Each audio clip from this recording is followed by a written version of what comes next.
र अभिनय बाहेक के गर्न पनि आउँदैन साँच्चै भन्नु पर्दाखेरि सो त्यो कारणले गर्दाखेरि चाहिँ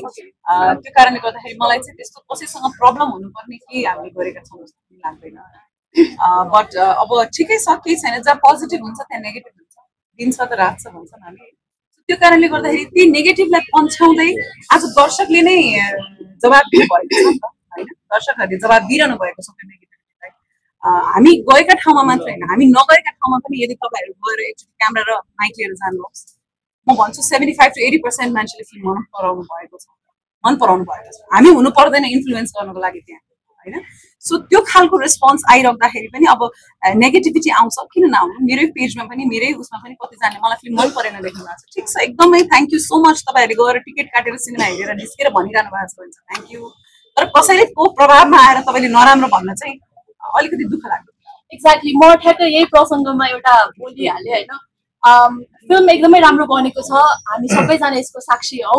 अनि अब साक्षीकै भन्नुपर्दा एज एन अडियन्स अर भनौँ एज अ मिडिया पर्सन के अरे हेर्दाखेरि जेन्युन भाव लिएर त्यहाँ सिटमा बस्यो भने फिल्म कसैको इन्फ्लुएन्स अघि दिशा म्यामले भने जस्तो त्यसरी हेर्न बस्यो भने हामीले साँच्चीकै नै फिल्म बुझ्छौँ अनि त्यो फिल्म एकदमै राम्रो बनेको छ कि काहीँ केही त्यो भन्ने ठाउँै छैन मैले अघि प्रज्वलजीलाई त भनिसकेँ उहाँले नाम्लो चाहिँ निधारमा बोक्नु भएको थियो कि नर्मली नाम्लो त टाउकोमा बोकिन्छ तर त्यसले केही प्रभावै पारेको छैन कि everything was making sense so अब यो सबै कुरा छँदैछ अनि हजुरहरू अघि ठ्याक्क यो प्रसङ्ग पनि आएको चितवन जाने काठमाडौँको हलमा गएर हजुरहरूले आफैले यो मुटु नै हल्लाउने गरी जुन यो इन्ट्री मार्दै हुनुहुन्छ फिल्म सकेपछि हामी सौगातजीको इन्ट्रीमा पनि हामी सबैजनाले हुटिङ मजाले गएका थियौँ हामीले उहाँलाई देख्न पाउँछौँ कि पाउँदैनौँ सौगातजीको त त्यही हो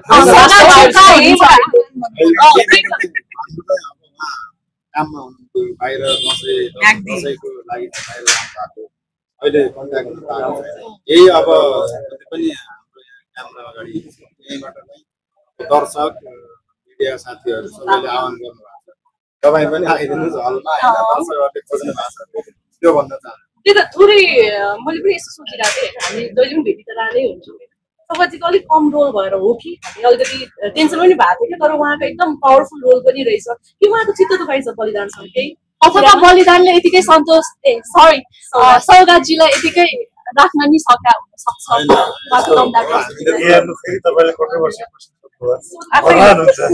केही छैन सौगात दाइले राम्रै काम गर्नुभएको खुसी हुनुहुन्थ्यो सबै स्क्रिप्ट सुनेरै सबैले काम गरे हो र लेन्थ म्याटर गर्दैन तपाईँलाई म एउटा कुरा भनिदिन्छु 12 गाउँमा मेरो 25 मिनटको रोल छ कि ढाका सबभन्दा बढी मन पराएको मलाई नै लेन्थ डजन्ट म्याटर त्यसको त्यो इम्प्याक्ट र इम्प्रेसन म्याटर गर्छ कुन ठाउँमा काम 5 मिनटको रोलले पनि फरक पार्छ सौगातजी कहिले त्यस्तो कहिले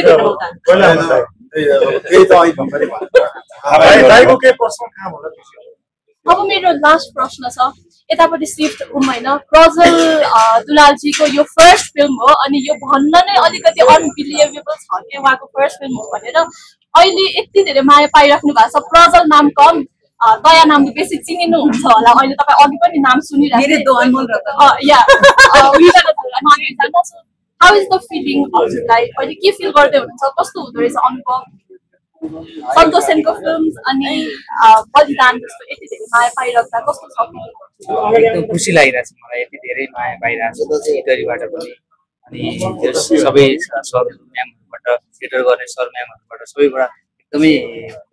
राम्रो कमेन्टहरू पाइरहेको छु यो मेरो लागि एकदम खुसीको कुरा हो हामी सबैलाई थाहा छ होइन अहिले यति बेला सँगसँगै दुईटा मुभी पनि चलिरहेको छ होइन सबैजना सँगै मिलेर उहाँहरूलाई तपाईँले निमन्त्रणा दिनुभएको छ अब दाइहरू पनि सबैजना अब आफ्नो किनभने हामी विषम परिस्थितिमा पनि हामीले फिल्म रिलिज गरे होइन जो त्यत्रो घटना घट्यो त्यो घटना अब देश बिरामी छ त्यो भएर त्यो परिस्थितिमा पनि हाम्रो चलचित्र क्षेत्र पनि चलायमान हुनुपर्छ हामीले सबैजनाले चाहिँ आफ्नो तर्फबाट चाहिँ हामीले चाहिँ कोसिस गरिरहेको त्यो भएर चाहिँ सबै फिल्म चल्नुपर्छ भन्ने त्यो भएर हामीले चाहिँ हाम्रो फिल्म चाहिँ अहिले जस्तो कि अब विभिन्न न्युज हेडलाइनहरू आउँछ यो माथि त्यो भन्न परेन हामीले भनेको एक्सन फिल्म बनाएको एउटा आमा र एउटा माटोको पत्ता हामीले बनाएको एउटा एक्सन त्यो लेभलमा हामीले देखाउन ट्राई गरेका छौँ एउटा हाम्रो स्रोत र साधनमा पनि त्यो लेभलमा हाम्रो 6 करोड बजेटको फिल्म हामी 300 करोड 200 करोडको फिल्मसँग हामीले टक्कर दिन्छौँ कि दिन्नौँ हाम्रो बजेटको हिसाबले। जसरी अहिले विदेशी फिल्म चलिरहेको छ, हामी यदि चाहिँ माटोलाई माया गर्छौँ भने त्यो फिल्मको एक्सन र हाम्रो एक्सन त्यो 200 करोडको फिल्म हाम्रो 6 करोडको फिल्म हाम्रो सीमित स्रोत र साधनमा हामीले यो लेभलको किनभने अडियन्सले भनेको छ यो त साउथ फिल्म भन्दा खतरा एक्सन यसको ड्रामा खतरा यो मेकिङ खतरा भनेर अडियन्सको भनाइ हो। यो भनाइलाई चाहिँ हामीले चाहिँ हलमा आएर हाम्रो चाहिँ माटोको फिल्मलाई हामीले पनि ट्राई गरेको एउटा कमर्सियल एउटा लार्जर देन लाइफ एउटा एक्सन होइन एउटा हिरोले एउटा एक्टरले कतिसम्म एक्सन गर्न सक्छ भन्ने एउटा स्केल देख्न सकिन्छ। त्यो भएर चाहिँ हामी चाहिँ जस्तो यो तल भयो यो माथि भयो भने पनि हामी नेपाली फिल्म चाहिँ माथि भयो यो विदेशी फिल्मलाई चाहिँ तल गऱ्यो भन्ने खालको समाचार आओस् होइन त्यो हिसाबले चाहिँ हाम्रो अडियन्सबाट सपोर्ट मिलोस्। हिन्दी फिल्मको एउटा सन्तोष दाइ एउटा कुरा जस्तो कि यति धेरै माया पाउनु भएको छ होइन,